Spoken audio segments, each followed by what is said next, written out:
Hey YouTube, how is everyone doing this weekend? Well, it's the weekend when I'm filming this, but not when I'm posting this, so hopefully everyone had a good weekend and is now having a good week. I'm really excited for today's video. One of the first things that I did to improve my mental health was to stop drinking, and I'll link that video below if you want to see it. But the synopsis is that I drank to cope with negative emotions, and that was not a healthy way of coping. Alcohol can exacerbate mental health issues, so even though I may have felt better in the moments, I was really doing more harm than good to myself. It wasn't an easy process because it was a learned coping skill and one that I'd been relying on for many years. It was not as simple as choosing not to drink and I never did again. I wish, but I would be lying if I said that was the case. Some days were better than others, but eventually I did reach the point where I didn't feel that alcohol was necessary to cope. I did have one setback, but with the exception of that one, I have been alcohol free for about 4 or 5 months now. But over the past few months, I have been seeing a lot of alcohol-free cocktails, mocktails hit the shelves, and I thought it would be interesting to try a few different ones and see how they compare both to the real thing and to each other. So I decided to compare 3 different non-alcoholic cocktails: gin and tonic, mojitos, and rye/whiskey and coke. Among 2 or 3 different brands. 2 for the rye and coke and 3 for the gin and tonic and mojitos. Some of the brands I tested do have other cocktail varieties, and I don't know, maybe it would be interesting to see how they compare to the real thing. But for the purposes of this video, it was more about seeing how they stack up against each other. So it didn't really make a lot of sense to test like a faux margarita if I didn't have another one to compare it to. So the 3 brands that I tested were Clever, Above, and Atypique or Atypique. I'm not quite sure how you say it, but Atypique sounds better, so that's how I'm going to refer to it from here on out. And if anyone knows for sure, please feel free to correct me in the comments. All 3 brands did have gin and tonics and mojito cocktails, but only the Atypique and the Above had a rye and coke variety. I actually had some help with this video from my other half, and I had him taste test everything with me and share his thoughts, but take it all with a grain of salt. We all have different taste preferences, so just because I didn't like something doesn't mean that you won't, and just because I did like something doesn't mean that you will. And some of these I didn't like at all, but that's not necessarily a knock against the brand. Every brand has good and not so good products, and again, we all have different tastes. At the end of the day, this is all in good fun. So on to the review. And yes, I am reading from notes from here.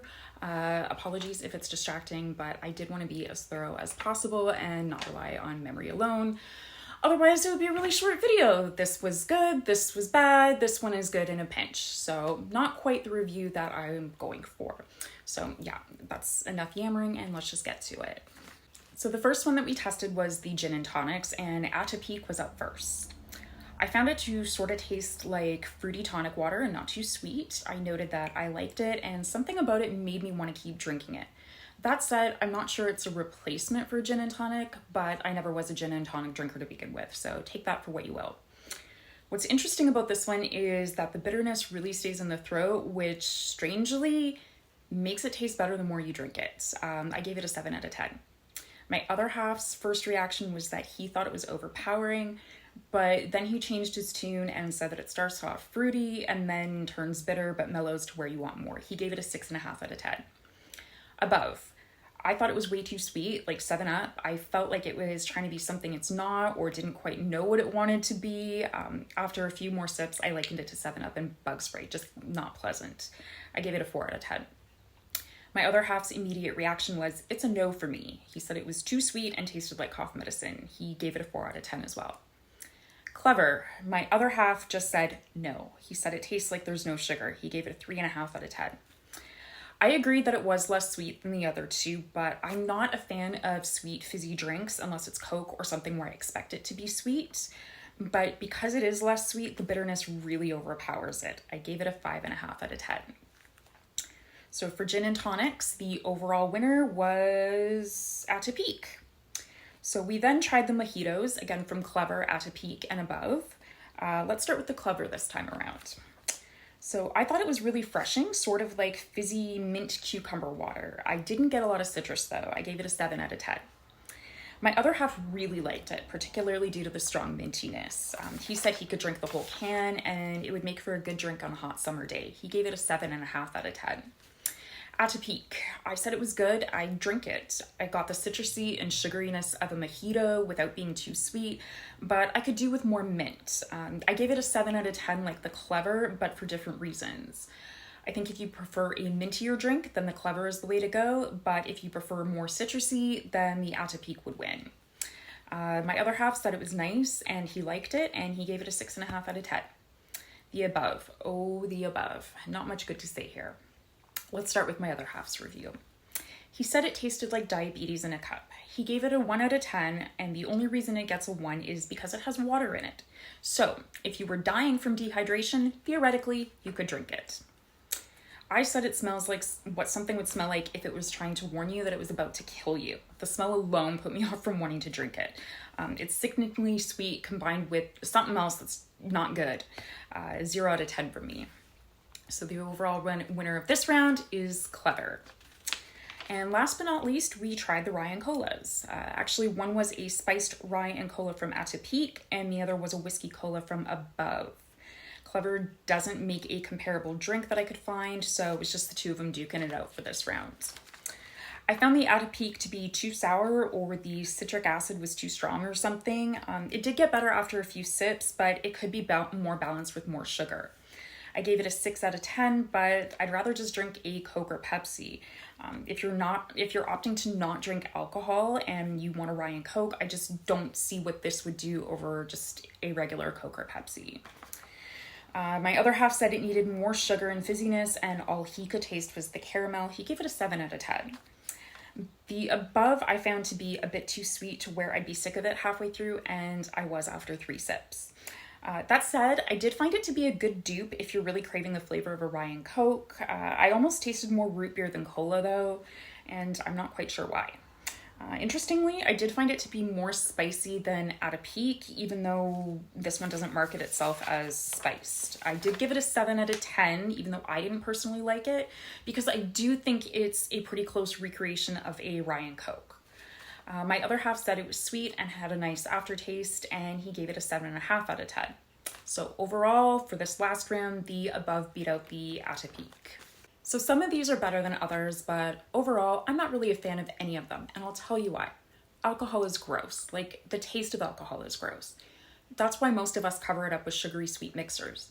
But you can still taste the tequila in margarita. You can still taste the rum in a pina colada, and I think the only reason most of us tolerate it is because of the effect that it has on us. So why you'd want to replicate something that fundamentally doesn't taste that great is beyond me.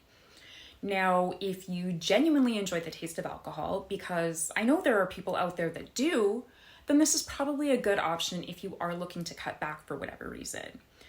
But if you're like me and you think the taste of alcohol is gross and need to mix it with sugary juices and sodas to make it tolerable until you're too buzzed to notice, then again, why drink something that's designed to replicate the taste of something that doesn't taste that great in the first place?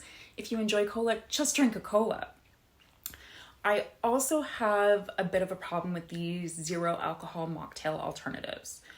Don't get me wrong, I think it's great that more companies are coming out with these alternatives because more people are choosing to abstain, and there's a lot of reasons for doing so, so it is great to have the option. Nothing against it. Where I see the problem is for problem drinkers. I just think that replacing alcohol with something alcohol flavored can be a slippery slope. It's almost like dangling a carrot in front of you. Sure, you get the taste, but that's not why you're drinking. That's not why you had a problem with alcohol, because you so love the taste of that tequila sunrise. So I don't know. I just think if the reason that you're choosing to give up alcohol is because of a problem with alcohol, I think you should stay away from anything alcohol flavored. Or don't. It's just my opinion. But I will link to a few sources in the description that do back me up if you're curious to read more. So all in all, I don't think I'll reach for these on the regular, and I'd rather have a soda. I do think these are a great addition to the market for people who are sober or sober curious though.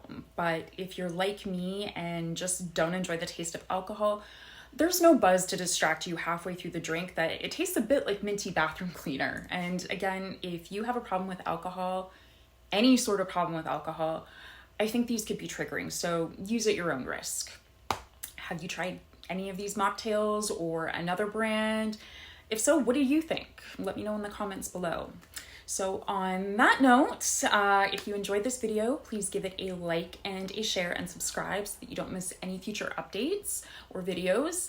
Leave me a comment to say hey, ask me any questions, or leave suggestions for future videos. And as always, thank you so much for watching this video, and I will see you in my next one. Bye.